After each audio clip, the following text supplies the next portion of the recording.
The Lost Geographer Podcast, Episode 14. We're living in an increasingly globalized society now, and it's not going to change anytime soon.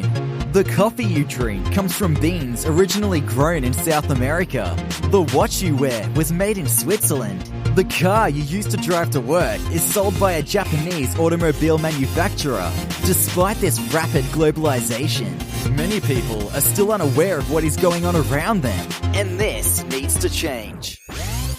This is the Lost Geographer Podcast, where you will become geographically and culturally literate and learn the tools necessary to navigate this new global society. It's your world. Own it. Own it. Hey everybody, so while this podcast and site do increase your geographic and cultural literacy, the best way to attain literacy is through travel. Now, I understand that many people think traveling is expensive and stressful, and understandably so. However, it doesn't have to be this way. Traveling can be cheap and relatively stress-free if you know the right places to look for flights and already have an understanding of common travel mistakes. If you want to learn how, check out The Ultimate Guide to Smart Budget Traveling. It's a video course that will teach you how to save hundreds on your next vacation and thousands throughout your life by showing you how to make different rewards programs work for you and introduce you to sites that have prices you could have only dreamed of. I will show you how I've done things such as book transatlantic and transcontinental flights in the US for less than $10, and how I don't pay ATM fees anywhere in the world and withdraw money according to the exact exchange rate and not get ripped off. Want to learn more? Check out literacy.thelostgeographer.net for more information, and for a limited time only, I have taken off 67% of the course's original price to provide it to you for just $19 using the code SUMMERTRAVEL, all one word. Consider it an investment to learn how to invest in experiences to become geographically and culturally literate. Again, you can find it at literacy.thelostgeographer.net. Hey everybody, welcome to the Lost Geographer Podcast, where our goal is to promote geographic and cultural literacy. It's your world, own it. I'm your host, Rohit Amrithar, founder of The Lost Geographer. You can find us at www.thelostgeographer.net. And in this episode, we're going to talk about Chile, and I'm here with our guest who has asked to stay anonymous. How are you doing, man? Good. Awesome. We'll get started right away like we usually do. So tell us about you, where you're from, and where all you've lived.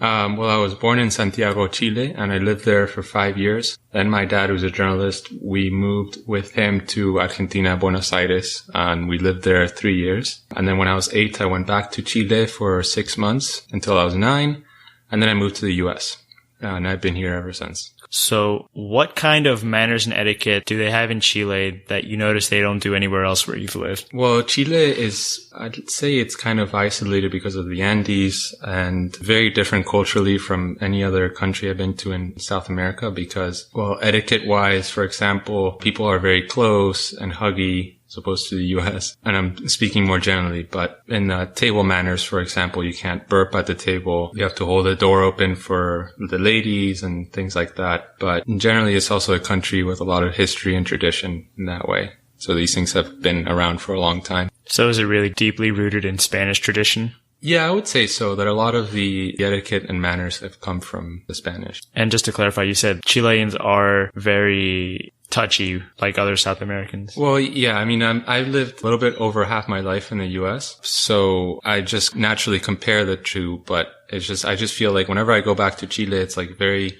family oriented, and as opposed to, while career is important, it's not, I don't think, the most important thing. It's eating with your family, celebrating with your family, and being very close to them. And it's customary to like kiss them on the cheek. It's not both cheeks like the French, but you know, there's like I always get this feeling of warmth and closeness, especially with my family, and all my relatives are there, obviously. So that's the feeling I have. So you say it's less of a rat race. Yeah, I spent a winter there for an internship, and I worked at a typical business setting. We'll get to that later, but in an office. And the thing is, they work very hard and for not much money in many cases, but the work doesn't seem to be the most important thing. You always get the feeling that people are working for their families and to put food on the table and that kind of thing. So there's no one trying to be really rich. Like material wealth isn't that important, showing it off. Right. I mean, of course you have like the outliers, but it doesn't seem to be a culture. The sense that I get here living near DC is that there's a lot of individualism. You have a lot of people that feel they need to earn money and more money and to make themselves greater. And then And then Chile, I don't get that sense when I'm there. So work is kind of more of a means to an end rather than an end itself. Right. So on that note, let's move on to business. So we already talked about, I guess, the business climate is a little bit more relaxed there in terms of if you were to do business with a Chilean. But let's say I opened an office in Chile and I wanted to do business with Chileans. What kind of etiquette would I observe that way? I mean, it depends which city you're talking about and which area and what kind of business you're looking to do. But Santiago is, I would say, not like a typical city, but it's the cosmopolitan. It's the hub. I think a third of the population lives there. So Santiago is a place where you would go to do any sort of business generally that has to do with economics or any sort of industry. And the etiquette you would observe, I think it's pretty standard for any Latin American country. But in Chile, the education is pretty good. I mean, it's improving, but when I say pretty good, I mean that a lot of people speak English in Santiago. That's not the case outside of Santiago. So like if you go more rurally and you have to do business there, it's beneficial to know Spanish and these things. So I think if you're doing business in Santiago, it's important to recognize the standard things like handshakes. I would say it's very similar to American culture in some ways in a sort of business kind of environment in Santiago. But outside of Santiago, it depends where you are. So would you say that when you do business, would you say your business partner is almost like your family, or would you say that there's a very fine line between business and personal life? Again, you'd probably have to speak differently for Santiago and the rest of the country. I mean, I would speak with my experience, which is like I was at my dad's sister, so my aunt, she owns his medical journal, and I worked with her, and she was family to me, but she was also my boss.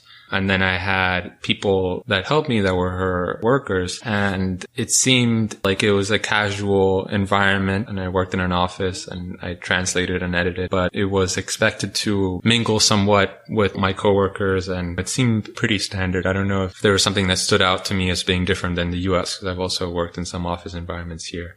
That might have just been that particular case. But kind of what I was getting at was, in America, we're okay, get off work at 5 and maybe hang out with coworkers later. But at the same time, we're always thinking about work. Whereas I've noticed in other countries, it's like you get off work and nothing is said about work afterward. Yeah, I don't think much is said about work afterward. The one thing is la once, this tea time kind of thing in the afternoon at around 5 or 6 in the afternoon is really important. So during the workday, either if you're still working, if it's 9 to 5, and they work long hours mostly in Chile, so they can work, till 8 or 9. But it's always customary to stop and go have a snack, which is bread with palta, which is avocado spread on top with like coffee. And that's really important. It's almost like the siesta in Spain. So moving on, what are some interesting cultural facts about Chile that the audience would benefit from knowing, in your opinion? I can tell you that from the outside looking into Chile, a lot of people think skiing and outdoors and all of that. But having lived there and having relatives there and having gone back a lot, I would say, and this is like a cultural thing that I see a lot of, is the youth in Chile is very different than the older generation. And that has a lot to do with history. And it's important to say that Chile was in a dictatorship until very recently. In 1990s, they voted no to leave Chile and become a democracy. And that has affected the culture. So I think there's a big disparity between the youth and the people that grew up after Pinochet and the dictatorship, and the older generation that knows the dictatorship and what happened and the scars that are still there from that. So, while Chile from the outside and culturally, it seems like it's very rich and colorful, and it is in many ways, but there are still like these cultural scars that Chile hasn't really moved on from because they're just now confronting these issues. And I can name some examples. My family history personally has a lot to do with that, but also it's just something that's a continuous thing. And more on culture. Chile has its own dance and traditions. The huasos are like the cowboys, and la cueca is their dance, and its own food that's very distinctive. Like paella marina is my favorite food. It's like a seafood dish. And of course, like any country, you have different regions, different cultures. Chile is also a very long country. It's actually longer than the width of the US. So the south is very different than the north, and different things. Would you say that Chileans are very religious people? Yes, very Catholic, very religious. I don't know the exact statistic on that, but it's on the upper 90s, I think, % people are Roman Catholic. And that has to do with history, with the Spanish. Do they practice? Yeah. So a lot of people go to misa, which is mass in church. And personally, I didn't grow up with that, but I was expected to go to church school, and I know that that integrates with the family culture as well. And that's what keeps people bonded and community. And that's all very important. It's still a very traditional country, so marriage is important. But at the same time, divorce is very high. I think it's as high as the US or higher. So it's not like, for example, this is a drastic example, but, in India with arranged marriages, there aren't that many divorce cases because they're arranged. I don't know too much about that example, but I'm saying that in Chile, while it is a very Catholic country and while divorce is frowned upon, there's still very high divorce. And so going back to the whole dictator thing, how would you say culture is different? Can you describe that disparity maybe? Well, the scars of the country, like I said, are still there. And if I would say culturally, the youth is, and people may disagree with me, but it's almost like revolting in a way because they see things in education that they wish were better. And it's a typical case almost of, at times, like history repeating itself. And then there are a lot of conservative Chileans still fighting for what they believed in. And the thing is, it has to be said and understood that there were a lot of people that liked Pinochet and what he did. And these people are still around, and these people are very thankful for what Pinochet did. At the same time, Pinochet was horrible because a lot of people disappeared and left a huge scar in the country. But that's the issue. The issue is that there's a dissonance, there's a disparity. Two groups, basically. One group that was very thankful for his rule, and another group that was trying to get over that pain. But it's hard to move on from that.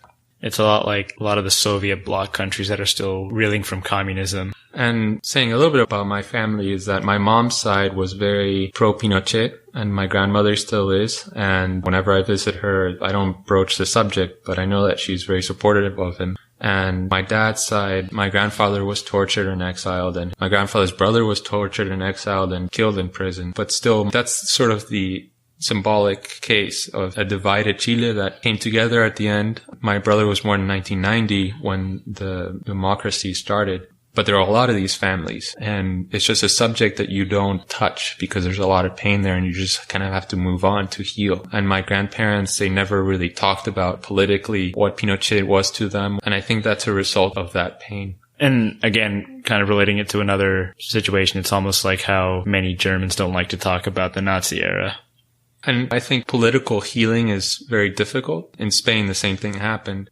And whenever there are things that come up and remind you of the past, those things can be painful, especially in Chile where you have the Estadio Nacional, which they used to be a prison, and they tortured and killed many people there in that Estadio Nacional is a stadium. That can be very painful when you use that stadium and you still play in it. And then there are other things, like there were war boats from the Civil War era that were used as museums and then were turned into prisons and internment camps, and those are still there. And I think it's important to have them as memorials, but it's still a scar, it's still a pain. Got it, I see. So moving on to a little bit of a lighter subject. This is kind of my personal question, since you were talking about the culture. What is it like in Valparaiso? Because I see the beautiful buildings and everything. Mm-hmm. What's it like there? Yeah, and it's a beautiful city, first of all. Rustic. If you've been to San Francisco, you understand a little bit more about Valparaiso. I was recently in San Francisco. San Francisco, I would say, is like a cleaner version. But Valparaiso is very beautiful. And I would encourage people, if they're there, to go to the Pablo Neruda's house. There is very beautiful. You can take these cars that are connected, like these trolleys, up the mountain, and you can have really nice views. You can also do a tour around the bay by boat. And the Central Plaza is also very beautiful there. Not too far from Santiago either. You can take a bus around an hour and a half. I think you're there. I may be wrong. Maybe 2 hours. Is bus travel the main way of transportation? Yeah, it's the cheapest. No trains? No. I mean, I'm sure that there are trains and there were used, but mostly it's cars or buses. And if you want to go anywhere far, people generally take the bus. Okay, cool. So I know we touched a little bit on this a little earlier, but maybe we could go deeper into it. From all the cultures that you've experienced, how do you feel the cultures compare with Chile's culture? It's a very good question. I mentioned this before, but Chile, I think, is probably the most distinctive culture. And I started out in that culture. It was the first culture I knew. Then I lived in Argentina and the US and in France for a year. And each time when you go somewhere new, you're reminded of the differences of the place where you came from. And then I don't think it's ever a good thing to start comparing the two in any way because they're all different and great in their own way. But Chile, for me, it's a special place because I was born there and raised there. And so the culture is very close to my heart. But in the ways that it's different, first of all, like I said, families were very important. History and tradition and patriotism is very important. They have a very deep sense of patriotic pride and also of their country. And it's a very beautiful country. And I've been to around 13 countries and I don't like to compare, but in my opinion, it's probably up there, the top most beautiful country. And I've done a road trip in the U.S. The U.S. is beautiful too, but the U.S. is very spread out. Whereas in Chile, you take a bus ride 2 hours up and it's completely different. And you go 10 more hours up and you find a desert from Santiago, and you go south and you have pine forests, and you go further south and you have penguins and ice caps. So the diversity is huge. And aside from Santiago, the culture is very laid back. And Santiago is like any other big city like New York or Paris. It's a financial center. It's a financial center. So, but you go anywhere else, people are very chill. My family has a getaway, sort of like a summer thing where they go to, it's kind of like an hacienda kind of place, like it used to be in our family since the Spanish. And it's typical, I don't know if you've read 100 Years of Solitude, Macondo, like a little small town in that book. But this place is sort of lost in time. Bernardo O'Higgins, one of the Chilean liberators from the Spanish that liberated Chile, he passed through there, through that church. And that place is magical to me. And it's sort of lost in time. Like the church is still the same. People still go by horseback. Didn't get electricity until something like 10 years ago. And the river that goes through there in Maipo. And the stars are brilliant. And because there's not much light pollution, because then there are many places in Chile like this that are still lost in time. You just have to know where to look, and things are changing, obviously. And something important to mention too is the influence of the US in Chile, and especially in things like commercialism, and American companies do go. So you see McDonald's everywhere, and you see Starbucks, and you see the clothing, that people wear is very American, and the music that people hear. And every time I go back, it's more and more American. But then at the same time, there's a lot of resentment against the U.S. And I don't know if this is veering too far off topic, but people in Chile, because the U.S. and Operation Condor, CIA helped Pinochet take power. So there are still a lot of people in Chile that are very resentful towards the U.S. Yet it's ironic because people in Chile also have a lot of the same culture as the U.S. And a lot of that culture has come through, like I said, with clothing and food and fast food and these kind of things. And it's good that you bring up that point. That kind of goes into a point that I try to reiterate a lot.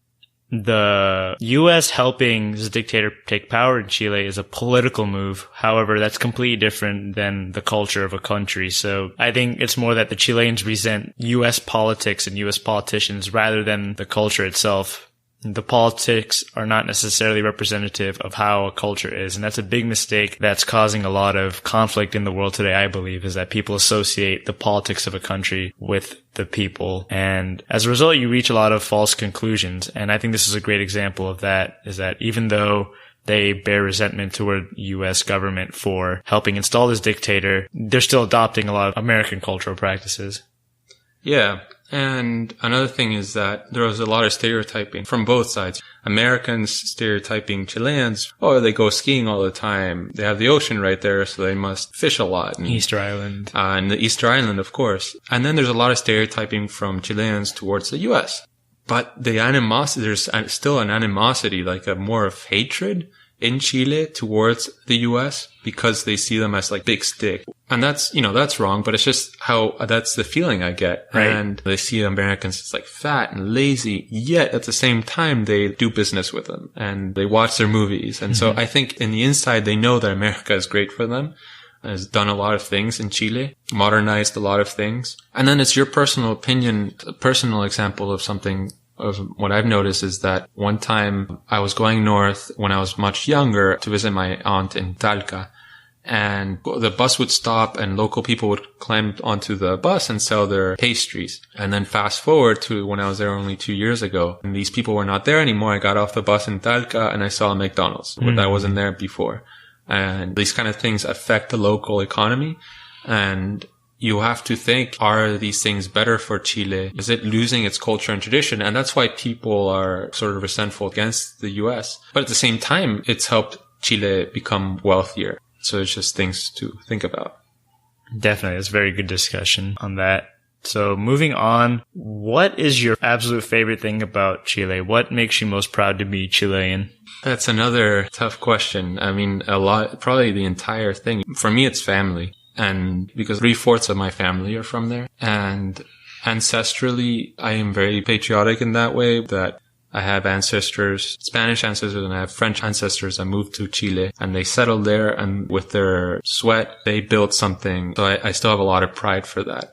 And so whenever I go back to Chile, it's like I'm coming home. I mean, I'm living here, but for me, that soil, that land, the water, the mountains, the Andes, everything, whenever I'm there, it's like I'm finally, and this may sound a little corny, but it's like magical to me. I feel right. And politically, things may be not going well, but it will still always be my home, and I will still always come back because of that, because of family, because of that ancestral connection. Wow, deep. A lot of times when I've asked this question, people talk about their family as well, which I think is interesting. But then again, it makes so much sense because it's just kind of a feeling of comfort and pride at the same time. And I think what's very important also is the memories that you make in your infancy. And it depends if you had good memories or bad memories. But with me, they were very good memories. And so whenever I go back, I have those memories of me growing up, like my childhood. And that's what I love going back to. Now, what would you say is something that Chile doesn't get enough credit for? What is the most underrated aspect of Chile? Well, until recently, it was a soccer team. And then they did really well. Aside from soccer and sports, like I was mentioning earlier, people go thinking, oh, we're going to go skiing or horseback riding, or we're going to go into the outdoors. And that's all true, and it's all beautiful, and you should do that when you go to Chile. But I think the food is an underrated aspect. That's something that I don't really hear much of. I've never had Chilean food. Because to me, it's all fresh. When I'm here in the US and I buy things that are supermarket, depends where you are, obviously, what your circumstances are. But there's a lot more fresh markets over there. And the vegetables all taste and smell fresh to me. And it depends what season it is, but watermelons are delicious there, and the bread is really good. So that's something that I would say is underrated. Is Chilean food very meat-based? No, that's more Argentina is very meat-based. It's more, I mean, it is sort of, and you get seafood closer to the coast, obviously. The traditional things are empanadas and pastel de choclo or other things. There's a lot of maize and that kind of thing, but it's, I would say, pretty similar to the US in most part. But what's different is that it feels more fresh. Got it. So there's a lot of options for, let's say, vegetarians. Yeah, I mean, I would say in other countries like the US, veganism, it's just taken off, and especially here, like you have restaurants that are specifically vegan, specifically vegetarian. Chile, there's a lot less diversity, and I don't know because I haven't been there in 2 years, but maybe it has taken off and you do find these restaurants there, and I'm sure you do. But when I was there, that wasn't a huge option, but people have relatives that are vegan. And so, yeah, I mean, like I said, vegetables are very readily available. Moving on to our last question. If you could recommend a book to the audience, let's say if they're interested in learning more about Chilean culture, Chilean way of life, do you have a specific book in mind? Yes. So in terms of books, first, I think it's important to understand that depends what kind of reading you're trying to do. If you're trying to do poetry or fiction, and also if you're trying to read nonfiction or fiction, history in Chile is very rich. Of course, you can read a lot on the dictatorship, and it's very interesting. And I've read a lot of those things and give you recommendations on those. But as far as culturally, a book that really impacted me, and sort of you can see the youth in Chile during the dictatorship, it's a book, Palomita Blanca. So it's The White Pigeon by Enrique Lafourcade. And it's just a book about this girl, and it's her experiences in Santiago during the dictatorship. And then as far as poetry, there's, of course, Pablo Neruda. Everybody talks about Pablo Neruda outside of Chile. He's already well recognized, but he's also probably the world's greatest poet. And you can see from reading his poetry is that what really comes alive is the beauty of the country. And that's why he's so popular outside of Chile. There is a book of poetry about the Chilean dictatorship that's very good. All right, cool. So that is going to wrap up our podcast on Chile. I thank you so much for doing this. It was a pleasure. I hope all of you enjoyed it. I definitely learned a lot, and hopefully you all did too. Remember, stay tuned for more amazing content. And until next week, remember, it's your world. Own it.